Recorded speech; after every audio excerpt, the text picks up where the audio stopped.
Bienvenido, esto es Observatorio Cotidiano en la Cultura y hoy vamos a hablar de un tema, pues yo siento muy dramático, sobre el cine y las huellas de los desaparecidos, sobre el cine y cómo le da el cine la visibilidad a estos temas de la realidad mexicana que nos duelen, pero que hay que hacer mirar a través del arte. Me acompañan y agradezco muchísimo, Alberto, que estés por acá, Alberto Arnaut. Eres director de un documental muy estremecedor, que ahora nos vas a platicar de él, que se llama Hasta los dientes. Eres de la UAM, comunicólogo, y está haciendo su maestría aquí en el CUEC, en cine documental. Bienvenido, Alberto. Muchas gracias. Y ahora sí que desde Montreal, desde Canadá, nos visita alguien en el marco de FICUNAM, que es Julián Elie. Bienvenido a México y bienvenido al FICUNAM. Gracias. Director de una película también sumamente estremecedora que se llama Soles Negros. Julián es cineasta canadiense y bueno, vamos a empezar por preguntar la obviedad que no siempre nos queda clara. ¿Cuál es la diferencia entre el cine documental y el otro cine, el cine de ficción? Ya sé que es una película documental, pero vamos a empezar por ahí. Pero es súper difícil de responder. Yo la verdad es que cada vez que me preguntan respondo otra cosa, porque yo siento que en realidad es como el tipo de contrato que estableces con el espectador, ¿no? Es decirle, cuando dices que tu película es documental, es decirle, esto que te estoy contando sucedió de una forma relativamente cercana como te lo estoy contando. Y desde ese punto de vista no hay como una división clara entre cine documental y cine de ficción, sino que es como, nos lo decía un profesor justo en la maestría, que la diferencia entre cine documental y cine de ficción no es de esencia, sino de grado, ¿no? Es decir, que hay como muchos grados de posible división entre lo que significa hacer cine de ficción y cine documental. Entonces no tengo una definición. Sí, ¿no? Tal vez que son dos maneras de mostrar una verdad diferente, pero ¿no? En la mirada de un cineasta, desde luego, hay una intención de una verdad que puede ser distinta a la de otro cineasta en otra verdad, y en ese sentido el documental como la historia no tienen una verdad única. Sí, y porque en los dos casos es la visión del autor, al contrario tal vez de reportajes. Un documental es un trabajo bueno, sí, es la visión de un autor, entonces no somos periodistas. Bueno, eso me queda claro, aunque tu trabajo también los dos trabajos tienen muchísima investigación periodística. Sí. Tratándonos de acercar un poco más al tema de sus documentales, me gustaría entender, ¿hay un pacto de verdad, un poco como dices tú, o un pacto de decir una verdad en un mundo caótico que en la realidad mexicana es eso, un caos jurídico, de ausencias jurídicas, protocolarias de la justicia, y una realidad caótica ahí en donde el crimen prevalece? ¿Esa es la realidad a la que ustedes se acercaron, Alberto, Julián? Totalmente. ¿Cómo fueron definiendo sus temas? Pues bueno, te cuento, yo en realidad sucedió porque yo conocí a Javier Francisco Arredondo Verdugo. Él era del pueblo de mi papá, de Todos Santos, Baja California Sur, y entonces cuando descubro que es asesinado, pues me indigno muchísimo y comienzo esta investigación, ¿no? Ya en los primeros días de rodaje me encuentro con el expediente de la Comisión Nacional de Derechos Humanos y me doy cuenta que hay muchas cosas que no se dijeron en los medios de comunicación, y decido profundizar también en el tema de la verdad, ¿no? De saber lo que realmente sucedió con ellos. O sea, y entonces, tu investigación, perdón, es un crimen de dos jóvenes estudiantes. Perdón. Sí, exacto. Asesinan a Javier junto con su amigo Jorge, y entonces lo que se dijo en un primer momento justamente es que se trata de sicarios armados hasta los dientes, y con la investigación lo que voy descubriendo es una serie de protección política que va desde el presidente de la República, pasando por la Secretaría de la Defensa Nacional, hasta llegar incluso a la institución educativa donde fueron asesinados, que es el Tecnológico de Monterrey. Entonces hay toda una cadena de encubrimiento que atraviesa, digamos, toda los estados, ¿no? Y todos los niveles de gobierno. Ese es tu tema, o sea, cómo dos jóvenes asesinados, luego nos los vas a contar, pero erróneamente, ¿no?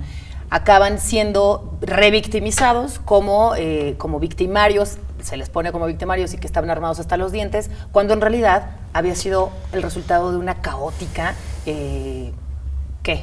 Pues no sé, lucha de balas perdidas por todos lados y acaban asesinando a 2 personas que sin la intención de haberlas asesinado, quizá. No, yo creo que en un primer momento las hirieron sin querer, puede ser, eso lo podemos conceder.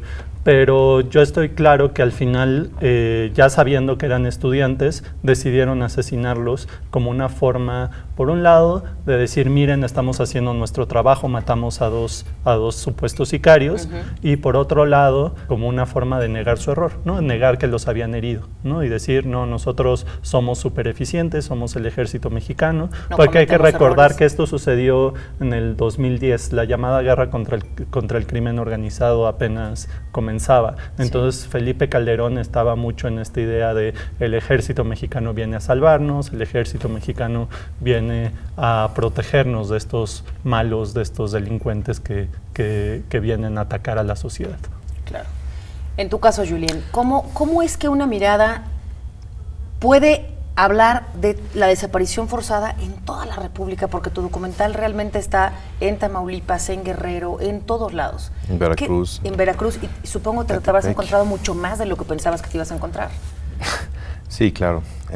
Al contrario, yo pienso que la diferencia en nuestras películas es que hasta los dientes se enfocó en un caso. Y Soles Negros, bueno, trata de como desde los años 60. Mi tema, bueno, un poco como tuyo al final, es el temor. Mi idea era de transmitir, de compartir el miedo que viven los mexicanos en unas partes del país. Y bueno, sí, al final estamos diciendo que es como una cartografía del terror en el país, un viaje en el horror también. ¿Cuánto tiempo te tomó hacer este viaje del horror? Desde el principio de la idea, de como 5 años, 2 años de investigaciones, unos meses de grabación aquí en el país y después un poco más de 1 año de edición en Canadá. Fue un trabajo difícil, pero recibí mucha ayuda de mucha gente, activistas, periodistas. Yo siempre estoy diciendo que yo debo todo a los periodistas mexicanos, que sin ellos y ellas yo pienso que no hay de Soles Negros. Pero sí, fue un trabajo un poco loco y difícil. Supongo.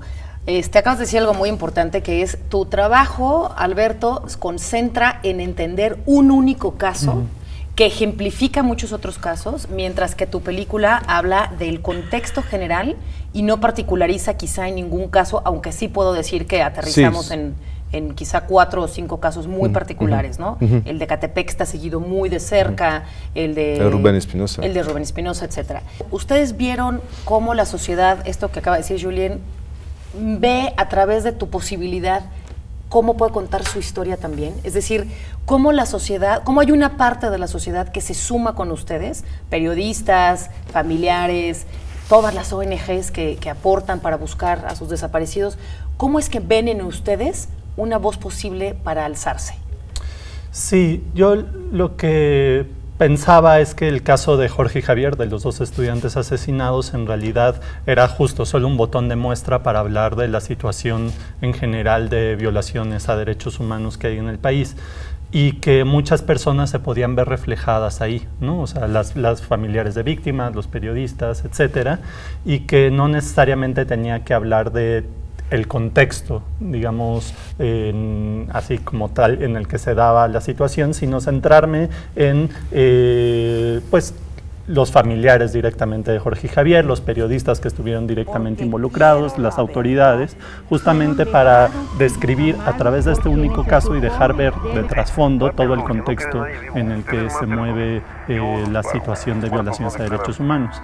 Y eso sirvió, creo, y funcionó al momento de proyectar la película. Por ejemplo, ahorita estábamos platicando de la gira ambulante, que fue como muy importante en mi caso, porque en cada uno de los estados donde presentábamos la película, pues tratábamos de que fueran organizaciones de víctimas con sus propios casos particulares, para que una vez terminada la proyección, la gente pudiera ver que esto no ocurrió solamente en Monterrey hace 9 años, sino que está ocurriendo ahí en su estado en ese momento. Entonces eso creo que era muy fuerte, porque era extrapolar la historia de Jorge y Javier a muchos otros casos, a decenas de miles de casos en el país. Julián. Sí, estoy viendo la misma cosa. Fuimos a Jalapa a presentar la película esa semana aquí en Ficunam, en México, y lo mismo.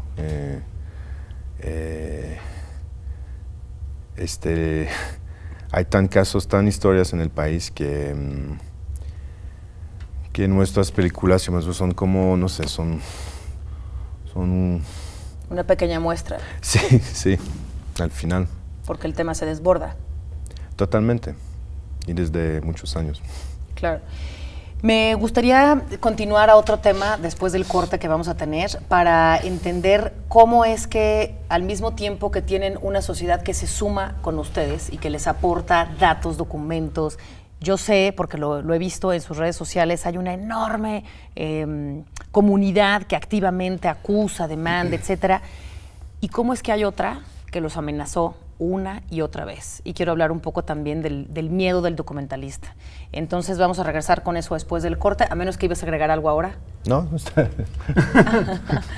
Bueno, muy bien. Entonces vámonos a un corte para seguir hablando aquí en Observatorio Cotidiano de la Cultura de el cine y las huellas de los desaparecidos. No se vaya, volvemos en 3 segunditos.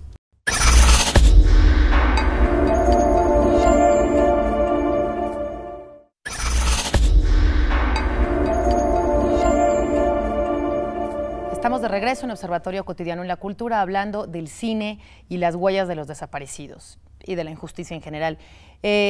Julián, nos quedamos en los contenidos de tu trabajo de Soles Negros y de cómo es que hubo una comunidad completa que vio en ti y que aportó para que tú hablaras por ellos. O sea, cómo es que tu documental y Soles Negros es una pieza hecha en un gran colectivo.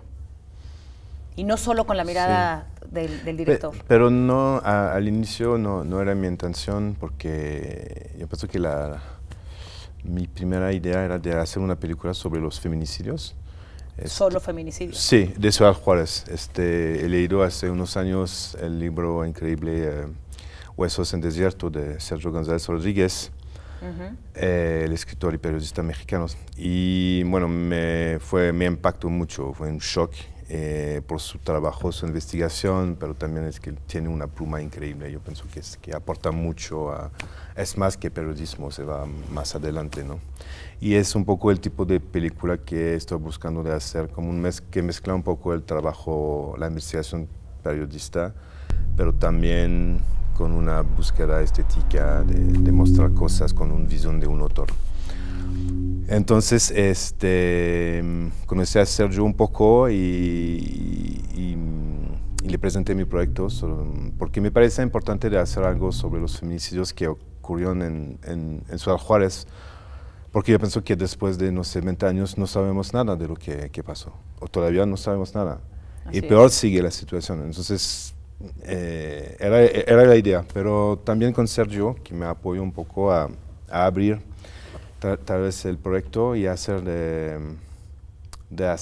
algo de mucho más largo, ¿no? Más empleo. Y es como así, y poco a poco que se construye Soles Negros, pero al inicio no estaba tan... Nunca me dije así, voy a hacer una película con tantos temas y de tratar de situación en el país, no. Supongo, Alberto, que te ocurrió un poco lo mismo. Tú tienes la idea de hacer un trabajo específico y en el camino te vas encontrando que la investigación se desborda y que tienes que retomar y rehacer tu planteamiento inicial porque la realidad lo superaba. Sí, lo que me pasó sobre todo es que en un primer momento lo único que quería hacer era un video homenaje a Javier Francisco. Y después cuando me encuentro con la investigación, porque yo no sabía que existía una investigación tan profunda como la que hizo en su momento la Comisión Nacional de Derechos Humanos, pues me doy cuenta que sí tengo que excavar mucho más y dedicarle más tiempo a contar esta historia, ¿no? Venían, entre otras cosas, las grabaciones de las cámaras de seguridad del Tecnológico de Monterrey. Y después, cuando las familias comienzan la búsqueda formal de justicia por las vías legales, pues la película adquiere una tercera dimensión, ¿no? O sea, ya no solo es el homenaje o contar lo que sucedió, sino además servir como herramienta de lucha para las familias y que sirviera en este proceso, en este largo andar, por exigirle a las autoridades que limpiaran el nombre de Jorge y Javier, ¿no? Cosa que, por cierto, va a suceder el próximo 19 de marzo en el Tecnológico de Monterrey. Fantástico. Donde las autoridades del Estado mexicano van a reconocer su responsabilidad por el asesinato de Jorge y Javier, que ha sido la exigencia fundamental desde un primer momento. No es suficiente, no es lo único que se tiene que hacer, pero por digamos, para nosotros significa un gran logro y creo que es también un gran logro del cine documental. A eso iba. Cuando ustedes, como en FICUNAM, se presenta tu película, en Ambulante, que se presentan, creo que las dos, cuando hay festivales y hay un público que conocemos en México, no somos muy asiduos a ir al comprar un boleto especialmente para ir a ver cine documental, o quizá algún público, pero más reducido. ¿Cómo es que estos festivales le dan visibilidad al género que ustedes trabajan, pero a los temas que ustedes trabajan también? Digo, porque no es una película que uno quiera ver, no hay otra cosa más que amargura, dolor, coraje, indignación después de salir de ver cualquiera de sus dos películas. Soles Negros y Hasta los Dientes son películas que nos conmueven profundamente, nos duelen, y no es lo que uno elige como pasar un buen rato. ¿Cómo es que en un festival hay o no un comportamiento distinto de esos públicos? Bueno, los festivales, yo pienso, son los espacios de reflexión, y para nosotros cineastas son los mejores lugares para presentar nuestro trabajo, ¿no? Yo pienso que hay menos y menos espacios disponibles en el mundo para presentar ese tipo de documental. Entonces, eventos como Ambulante, que es increíble, que van a presentar películas por toda la República, y FICUNAM. O Docs, CDMX, sí, ¿no? también todos esos, es único. Hay países en donde es totalmente imposible de ver películas documentales en sala. Entonces los festivales es la única manera de aportar. Y yo pienso que hay muchas jóvenes que vienen, hay muchos diferentes tipos de gente. Yo pienso que es solo que los espacios no existen, pero la gente quiere ver las películas, obviamente, ¿no? ¿Estás de acuerdo con eso, Alberto? Los festivales, y en particular el cine documental, ¿crea una conciencia distinta en los públicos? Sí, yo creo que depende de los festivales, pero la mayoría ya tienen un público cautivo, digamos, que sí está dispuesto a ir a ver este tipo de películas y que sí les gustan y sí quieren reflexionar sobre estos temas o ver cómo otras personas reflexionan sobre estos temas.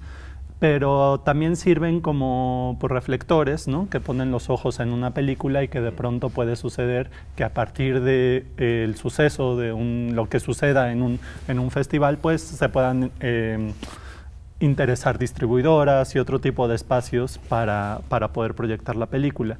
En el caso de Hasta los Dientes, por ejemplo, sucedió que estábamos en Ambulante le fue como muy bien en la gira, y ellos mismos nos propusieron distribuir la película en México, lo cual nos funcionó increíble porque pues prácticamente lo que sucedió es que estábamos en festivales y al mismo tiempo ya estrenando en circuitos alternativos y en salas, y eso generó un diálogo desde muy distintos puntos de vista, ¿no? Desde quienes van a los circuitos alternativos, quienes van a las salas de Cinépolis, que ahí también fue clave que se lograra posicionar la película en la Fiesta del Cine Mexicano, que es un evento que organiza Canacine, ¿no? La cámara de distribuidoras, ¿no? Bueno, exhibidoras de cine en México.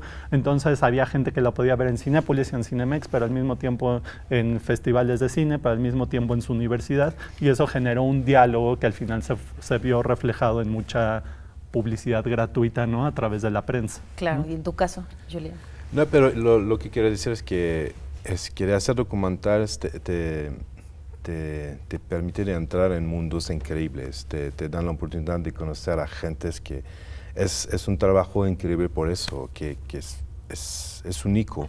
Pero también después, cuando vamos a presentar la película, es otro diálogo y esta vez es no con los personajes, pero con el público. Y es una suerte increíble de viajar por, bueno, Soles Negros vamos obviamente por todo el mundo, entonces es una suerte increíble. ¿Y en qué momento esta visibilidad se convierte en un miedo para ustedes? Es decir, me están diciendo, hay espacios específicos donde está la libertad de poder hablar de esto, que son denuncias fuertísimas contra el Estado mexicano, especialmente contra la incapacidad jurídica, desde luego, ¿no? ¿Cómo es que eso les da miedo o cómo se convierte en un riesgo? Bueno, para mí tengo que decir que sí, claro que el miedo bueno, me acompañó, pero que a diario durante la grabación y la investigación. Pero no soy mexicano, entonces cuando vi las amenazas que viven los mexicanos, es como tú, ¿cómo se dice? Relativas tu miedo. Sí, tú relativitas, Sí, comparaste que tu miedo era menor, sí, o que corrías menos riesgo. Sí, probablemente. Pero sí, es un trabajo peligroso y los periodistas en México es terrible, los que están viviendo. Pero no sé, tú eres mexicano. Entonces. ¿Cómo lo sentiste tú, Alberto? Porque tú te vas, hay una voz en off en Hasta los Dientes que se va con todo contra todos y habla del ejército durísimo y ¿cómo no te dio miedo? ¿Cómo te dio miedo? Esa voz en off la recuperamos de un proyecto de una periodista que se llama Daniela Rea, que tiene una plataforma que se llama cadenademando.mx, donde recupera justamente los testimonios de muchos militares y expolicías, donde hablan de que muchas desapariciones o muchas ejecuciones extrajudiciales, violaciones graves a derechos humanos, se dan por órdenes de mandos que nunca ven la cara en la justicia, ¿no? Y que cuando suceden estos hechos, pues se les echa la culpa simplemente a quien ejecutó la orden, ¿no? Pero referente a lo del miedo, pues sí, el miedo siempre está. Creo que también sirve como para tener cierta prudencia frente a lo que estás haciendo, pero sí creo que nunca permití que el miedo me inmovilizara, ¿no? O sea, que impidiera que siguiera realizando mi trabajo. Ahí he de decir que fue como una estrategia doble. Por un lado, cuando estaba realizando la película, trataba de pasar desapercibido como un proyecto estudiantil, que lo era de alguna manera, ¿no? Éramos muy jóvenes, entonces también con una cámara chiquita, entonces como que no llamábamos mucho la atención. Creo que no pensaron que pudiera llegar a una sala cinematográfica un proyecto de esas características. Y una vez que se estrenó, pues la estrategia fue justamente la contraria, ¿no? Visibilizarnos lo más posible, apoyarnos en organizaciones como Amnistía Internacional, como la Organización Nacional de Naciones Unidas, Ambulante, etcétera, bueno, líderes de opinión, artistas, ¿no? Que nos fueran dando visibilidad para de alguna forma hacer por lo menos un poco más costoso cualquier represalia. Pero por supuesto que el miedo siempre está y no descansa, ¿no? Y más... No. El miedo no descansa. En el diálogo de películas como Las Elegidas, como Presunto Culpable, como La Libertad del Diablo, en el que todas convergen con esta realidad mexicana, ¿el documentalista se convierte en automático en un defensor de los derechos humanos y en un activista? No, yo no.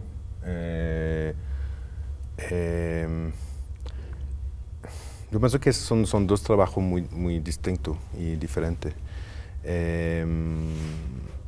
Y es que, bueno, mi trabajo es de hacer películas y si puede ayudar a mejorar una situación está bien, pero no es mi trabajo, no soy activista y entonces no me convierto en un defensor de derechos humanos.